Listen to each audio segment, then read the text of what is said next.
Perezida w'u Rwanda Paul Kagame yanaganiriye na Karisi Allah wa Estonia ku bufatanye bw'u Rwanda n'igihugu cya Estonia.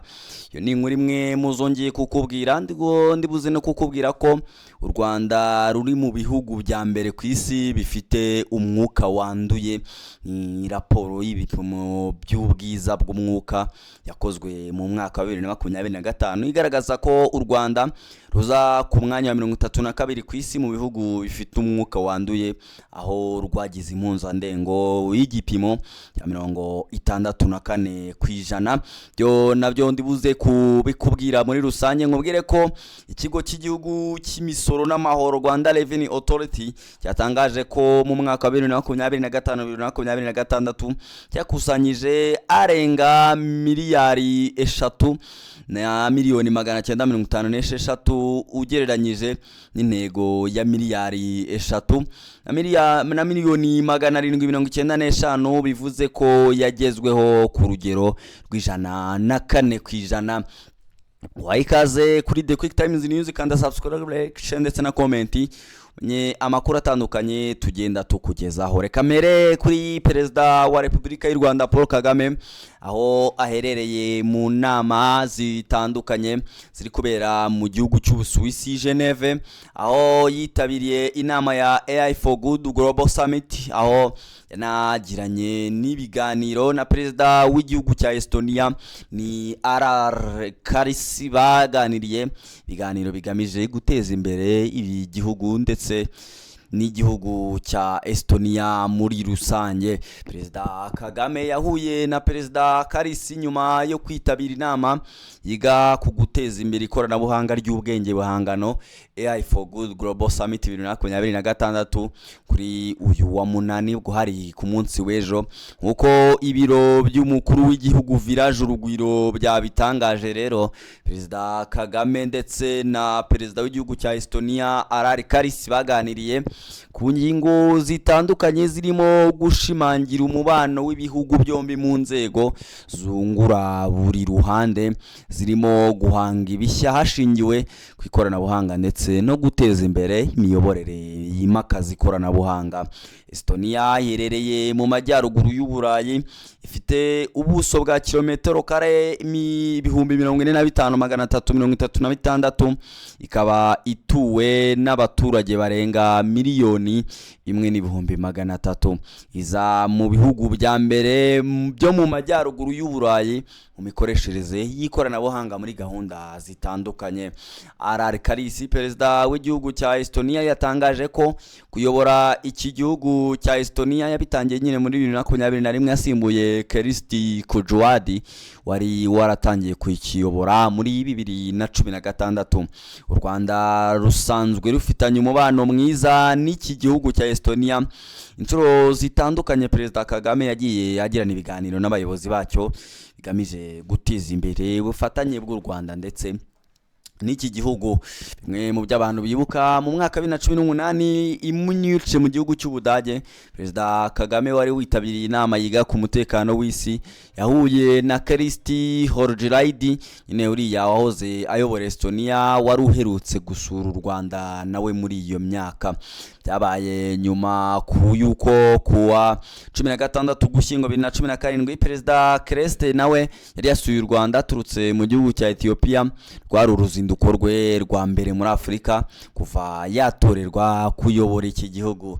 Estonia n'u Rwanda bihuriye kuri byinshi kandi bifite n'amahirwe akomeye mu kugorana mu bijyanye n'iby'iterambere mu ryo gushaka ibisubizo hakoreshejwe ikoranabuhanga ry'imikoreshereze y'ikoranabuhanga muri gahunda za leta kimwe no mu zindi gahunda. Ubwo yari mu Rwanda, Kreste yanasobanuye ko byinshi mu byo Estonia yifuza gukoranamo n'u Rwanda. Icyo gihe yanasuye n'urwibutso rwa Jenoside rwa Kigali ruri ku Gisozi. Ubutumwa yatangaje ku rwibutso icyo gihe, nyine ubutumwa yatangaje yagize ati: mu izina ry'abaturage ba Estonia nihanganishije abaturage b'u Rwanda abacitse ku icumu n'imiryango y'abazize jenoside yakorewe abatutsi. Birumvikana isi y'iki gihe si nziza, kandi nubwo umuntu yakira ibikomere by'umubiri, umutima uzabihorana. Yangayo ni amagambo Keresti yatangaje. Byumvikana ko nyine yari yifatanyije n'u Rwanda, bwo ngibyo bihita binashimangira umubano mwiza uri hagati y'u Rwanda ndetse n'iki gihugu cya Estonia. Mve kuri iyo nkuru mubwire ko u Rwanda n'ubundi nyiri ruri mu bihugu bifite umwuka uhumanye ku isi. Raporo y'ibipimo by'ubwiza bw'umwuka yakozwe mu mwaka wa 2025 igaragaza ko u Rwanda ruza ku mwanya wa 32 ku isi mu bihugu bifite umwuka wanduye, aho rwagize impuzandengo y'igipimo cya 64%. Ni mu bipimo nyine ibyo bita Air Quality Index AQI. Nubwo iki gipimo kidashyira u Rwanda mu bihugu bifite umwanda ukabije cyane nk'ibya mbere ku rutonde, imibare irerekana ko ikibazo cy'umwuka wanduye mu Rwanda gikwiye guteza impungenge. Igipimo cya AQR 64 gisobanura iki? Ni ikibazo wakwibaza. AQR Air Quality Index ni igipimo gikoreshwa mu kugaragaza uko umwuka umuntu ahumeka umeze. Uko umubare wacyo uzamuka niko bishoboka ko umwuka urimo ibihumanya byinshi. Muri rusange rero igipimo kiri hagati ya 0 na 50, umwuka uba umeze neza kandi nta ngaruka zikomeye ku buzima ushobora gutera abawuhumeka. Muri rusange rero ibipimo biri hagati ya 51 ndetse n'100, ubwiza bw'umwuka buba buri ku rwego ruciriritse. Abantu bafite ubuzima bwiza bashobora kuba nta kibazo bagira, ariko abafite ibibazo by'ubuhumekero cyangwa umutima bashobora guhura n'ingaruka. Igipimo rero kiri hagati y'101 n'150, umwuka uba wanduye ku rwego rushobora kugira ingaruka ku bantu benshi, mu gihe iyo biri hejuru ya 200 umwuka uba ushobora guteza ikibazo gikomeye ubuzima bw'abawuhumeka. Bityo kuba u Rwanda rufite AQI ya 64 bivuze ko umwuka warwo uri mu cyiciro cy'umwuka wanduye ku rugero ruciriritse, aho abantu bamwe bashobora kugira ingaruka, cyane cyane abafite indwara z'ubuhumekero, abana ndetse n'abageze mu zabukuru. Wakwibaza uti rero ni iki gituma umwuka wandura? Kimwe mu bipimo by'ingenzi bikoreshwa mu gupima umwuka ni PM2.5. Iyi ngiyi ikaba utuvungunyukira duto cyane tuba mu kirere, dufite ubunini cyangwa ubugari bungana cyangwa buri munsi ya santimetero 2.5. Kugira ngo wumve uburyo ko tuntu ari duto cyane, utuvungukira twa PM2.5 ni duto cyane ku buryo agace kanini katwo kaba kari hasi munsi cyane y'ubunini bw'umusatsi w'umuntu. Aka kavungukira iyo gatera impungenge cyane, kuko kubera ubuto bwako gashobora kwinjira mu myanya y'ubuhumekero, kakagera mu bihaha ndetse rimwe na rimwe kakaninjira mu maso.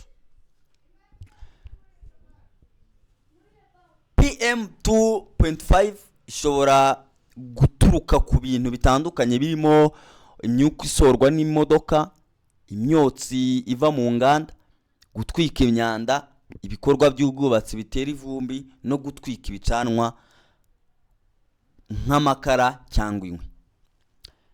Kwibaza uti rero u Rwanda rwagereranywa rute n'ibindi bihugu? Ko turi ku mwanya wa 32 ku isi, ibindi bihugu byo bimeze bite? Uburyo bimeze, raporo y'ibihugu bifite umwuka wanduye kurusha ibindi mu Rwanda ndetse no ku isi muri 2025 igaragaza ko u Rwanda rwari ku mwanya wa 32 ku isi icyo gihe, rufite AQI ya 64. Mu karere ka Afurika y'Iburasirazuba, Uganda yari ku mwanya wa 19 na AQI ya 70, naho Repubulika ya Demokarasi ya Kongo ikaba ku mwanya wa 22 na AQI ya 69. ibihugu byaje ku isonga mu kugira umwuka wanduye mu bipimo nyine byatangajwe birimo Bangladesh ifite AQI ya 113, Ubuhinde bufite 111, Pakistan ifite 110. Ku rundi ruhande mu bihugu bifite ikibazo gikomeye cya PM 2.5, raporo igaragaza ko Chad irimo Iraq, Pakistan nabyo bifite urugero rwo hejuru cyane rw'utu tuvungukira two mu kirere. Urugero Chad yari ifite PM 2.5 irengeje inshuro nyinshi igipimo cy'umwuka cyemewe n'ishami ry'umuryango w'abibumbye ryita ku buzima WHO. Ukongera rero bakakubwira ko abantu bamara igihe kinini bahumeka umwuka urimo PM 2.5 nyinshi bashobora kugira ibyago byo kurwara indwara z'ubuhumekero nk'umusonga udakira ndetse n'izindi ndwara zifata ibihaha ku bana. Umwuka wanduye ushobora kugira uruhare mu kudindiza imikurire myiza y'ibihaha. Ubushakashatsi bwerekana ko umwanda wo mu kirere ari umwe mu bibazo by'ubuzima rusange ku isi, kuko abantu benshi bahumeka umwuka utujuje ubuziranenge, ndetse n'ubwo u Rwanda rwashyizwe ku rutonde igihugu gikomeje gushyira imbaraga mu kurengera ibidukikije binyuze mu bikorwa birimo guteza imbere amashyamba, kurwanya imyanda ndetse no guteza imbere uburyo bwo gutwara abantu bugabanya imyuka yangiza ikirere n'u Rwanda rurimo. Urumva ko rero ibintu bikomeye cyane. Kansoreze kuri Rwanda Revenue Authority, aho ikigo cy'igihugu cy'imisoro n'amahoro Rwanda Revenue Authority cyatangaje ko mu mwaka wa 2025-2026 cyakusanyije asaga miliyari 3 na miliyoni 956 ugereranyije n'intego bari bafite, ngo bakaba barakigezeho ku kigero cy'104% kubera ko bari bafite intego yo kugera ku misoro ingana na miliyari 3 na miliyoni 795.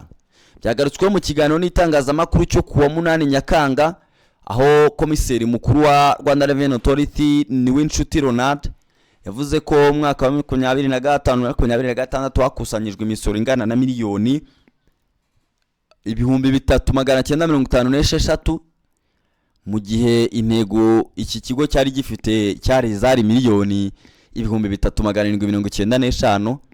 Bivuze ko intego yagezweho ku kigero cy'104% mu gihe imisoro yazamutse ku kigero cya 27.7% ugereranyije n'umwaka wawubanjirije.